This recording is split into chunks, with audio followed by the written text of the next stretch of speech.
Bourbon biscuit ಬಗ್ಗೆ ಒಂದು ಸರಿ ನೋಡೋಣ. ಕೇವಲ 10 ರೂಪಾಯಿ ಅಂತ ನಾವು ಎಲ್ರಿಗೂ ಇದನ್ನು ಕೊಡೋದು, ತೊಗೊಂಡು ತಿನ್ನೋದು ಮಾಡ್ತಾ ಇರ್ತೇವೆ. ಚಿಕ್ಕ ಮಕ್ಳಿಗೂ ಕೊಡಿಸ್ತೇವೆ, ನಾಯಿಗೂ ಹಾಕ್ತೇವೆ, ಜನರಿಗೂ ಕೊಡ್ತಾರೆ, ಪೇಷಂಟ್ಗೂ ಕೊಡ್ತೇವೆ, ಎಲ್ರಿಗೂ ಎಲ್ಲನೂ ತೊಗೊಂಡೋಗಿ ಕೊಡ್ತೇವೆ. ಆದರೆ ಇದರಲ್ಲಿ ಇರೋಂತಹ ಇಂಗ್ರೀಡಿಯೆಂಟ್ಸ್ ಏನು, ಇದನ್ನು ಏನೇನು ಹಾಕಿ ಮಾಡಿದ್ದಾರೆ ಅಂತ ನಾವು ಯಾವತ್ತೂ ನೋಡೋದಕ್ಕೆ ಹೋಗೋದೇ ಇಲ್ಲ.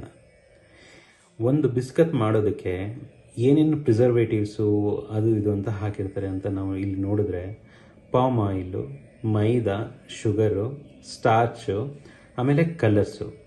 ನೋಡಿ, ಆ ಕಲರ್ಸು ಎಲ್ಲ ಕೋಡ್ನಲ್ಲಿದೆ.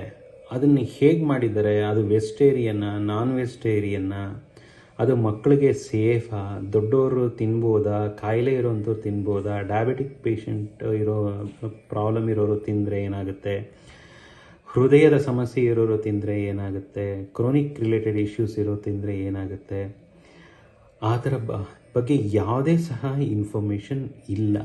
ಎಷ್ಟು ಜನಕ್ಕೆ ಇಂಗ್ಲೀಷ್ ಬರುತ್ತೆ, ಎಷ್ಟು ಜನಕ್ಕೆ ಇಂಗ್ಲೀಷ್ ಬರೋರು ಇದರಲ್ಲಿ ಏನೇನು ಹಾಕಿದ್ದಾರೆ ಅಂತ ನೋಡಿ ಗೂಗಲ್ ಮಾಡಿ ಅಥವಾ ಅದನ್ನು ತಿಳ್ಕೊಂಡು ಅದು ನಮ್ಮ ದೇಹಕ್ಕೆ ಆರೋಗ್ಯಕರನ ಅಲ್ವಾ ಅಂತ ಯೋಚನೆ ಮಾಡಿ ತಿನ್ನೋರು ಎಷ್ಟು ಜನ.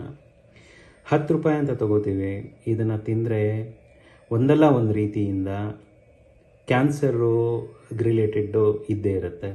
ಯಾಕಂದರೆ ಇದರಲ್ಲಿ nature identical and artificials items ಅಂತ ಹೇಳ್ತಾರೆ, ಎಮಲ್ಸಿಫೈಯರ್ ಅಂತ ಹೇಳ್ತಾರೆ.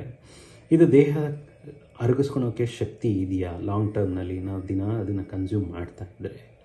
ನಮ್ಮ ದೇಹಕ್ಕೆ ಈ ಥರದ್ದು ದಿನ ಟೂತ್ಪೇಸ್ಟು, ಸೋಪು ಅನ್ನೋಂಥ ಕೆಮಿಕಲ್, ಅದರಲ್ಲಿ ಯೂಸ್ ಮಾಡೋವಂಥ ಕೆಮಿಕಲ್ಗೆ ಎಕ್ಸ್ಪೋಸ್ ಆಗ್ತೀವಿ.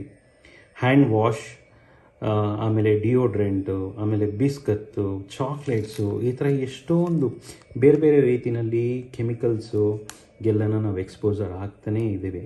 ನಾವು ತಿನ್ನೋವಂಥ ತರಕಾರಿ, ಅಡುಗೆಗೆ ಉಪಯೋಗಿಸೋಂಥ ಅಕ್ಕಿ, ಬೇಳೆ ಎಲ್ಲದರಲ್ಲೂ ಕೆಮಿಕಲ್ ಎಕ್ಸ್ಪೋಜರ್ ಆಗ್ತಾನೇ ಇದೆ. ಹೊರಗಡೆ ಏರ್ ಪೊಲ್ಯೂಷನಲ್ಲೂ ತುಂಬ ಕೆಮಿಕಲ್ಸನ್ನು ನಾವು ಇನ್ಹೇಲ್ ಮಾಡ್ಕೋತಾನೆ ಇರ್ತೀವಿ. ನಾವು ತಿನ್ನುವಂಥ ಪದಾರ್ಥದಿಂದ ಆಹಾರದಿಂದ ನಮಗೆ ಶಕ್ತಿ ಸಿಗಬೇಕೇ ಹೊರತು ಕಾಯಿಲೆ ಬರೋ ಅಂಥದ್ದಿದ್ದರೆ ಅದನ್ನು ನಾವು ತಿನ್ನಬೇಕಾ, ಅದಕ್ಕೆ ನಾವು ಸಪೋರ್ಟ್ ಮಾಡಬೇಕಾ, ಅದನ್ನು ನಾವು ತೊಗೋಬೇಕಾ? ಇಲ್ಲಿರೋಂಥ ಎಷ್ಟು ಇನ್ಫಾರ್ಮೇಷನಲ್ಲಿ ನಾವು ಇಂಗ್ರೀಡಿಯೆಂಟ್ಸ್ನೆಲ್ಲ ಗೂಗಲ್ ಮಾಡಿ ನಾವು ಒಂದು ಸರಿ ನೋಡಿದ್ರೆ ಇದನ್ನು ಮತ್ತೆ ನಾವು ಮುಟ್ತೀವ ಅಥವಾ ತಿಂತೀವ, ಮತ್ತು ಯಾರಿಗಾದ್ರೂ ಕೊಡಿಸ್ತೀವ ಅನ್ನೋದ್ರ ಬಗ್ಗೆ ನಾವು ಯೋಚನೆ ಮಾಡಲೇಬೇಕಾಗತ್ತೆ. ತಿನ್ನೋದಕ್ಕಿಂತ ಮುಂಚೆ ಇದನ್ನು ಒಂದು ಸರಿ ಯೋಚನೆ ಮಾಡಿ, ಇದರಲ್ಲಿ ಏನಿದೆ ಅಂತ ಗೂಗಲ್ ಮಾಡಿ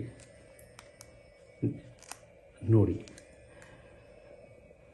ನಾವು ಹೇಳಿದ್ರೆ ಜನ ನಂಬ್ತಾರೋ ಬಿಡ್ತಾರೋ, ಆದರೆ ಗೂಗಲ್ ಹೇಳಿದ್ರೆ ಅಥವಾ ಸೈಂಟಿಫಿಕಲ್ ರಿಸರ್ಚ್ ಪೇಪರ್ಸ್ ಹೇಳಿದ್ರೆ ಇಂಡಿವಿಜುವಲ್ ಕೆಮಿಕಲ್ಸಲ್ಲಿ ಏನೇನಾಗುತ್ತೆ, ಅದರ ದುಷ್ಪರಿಣಾಮ ನಮ್ಮ ಆರೋಗ್ಯಕ್ಕೆ ಏನೇನಾಗುತ್ತೆ ಅಂತ ನೋಡಿದ್ರೆ ಅದು ನೀವೇ ತಿಳ್ಕೊಬೋದು. ಗೂಗಲ್ ಚಾಟ್ ಜಿಪಿಟಿನಲ್ಲಿ ಅಪ್ಲಿಕೇಶನ್ನಲ್ಲಿ ಈ ಇಂಗ್ರೀಡಿಯೆಂಟ್ಸ್ನ ಹಾಕಿ ಇದು ನಮ್ಮ ಹೆಲ್ತ್ಗೆ ಏನಾಗುತ್ತೆ, ಇದರಿಂದ ದುಷ್ಪರಿಣಾಮ ಏನಾದರೂ ಇದೆಯಾ ಅಂತ ಕೇಳಿದ್ರೆ ಅದೇ ಒಂದು ಡೀಟೇಲ್ಡ್ ಅನಾಲಿಸಿಸ್ ಮಾಡಿ ನಿಮಗೆ ಕೊಡುತ್ತೆ. ಅದು ಫ್ರೀಯಾಗಿ. ಅದನ್ನು ಒಂದು ಸರಿ ಪ್ರಯತ್ನ ಮಾಡಿ. ನಿಮ್ಮ ಆರೋಗ್ಯದ ಬಗ್ಗೆ, ನೀವು ಪ್ರೀತಿಸುವಂಥವರ ಆರೋಗ್ಯದ ಬಗ್ಗೆ, ನಿಮ್ಮ ಮಕ್ಕಳ ಆರೋಗ್ಯದ ಬಗ್ಗೆ ಒಂದು ಸರಿ ಯೋಚನೆ ಮಾಡಿ. ಧನ್ಯವಾದಗಳು.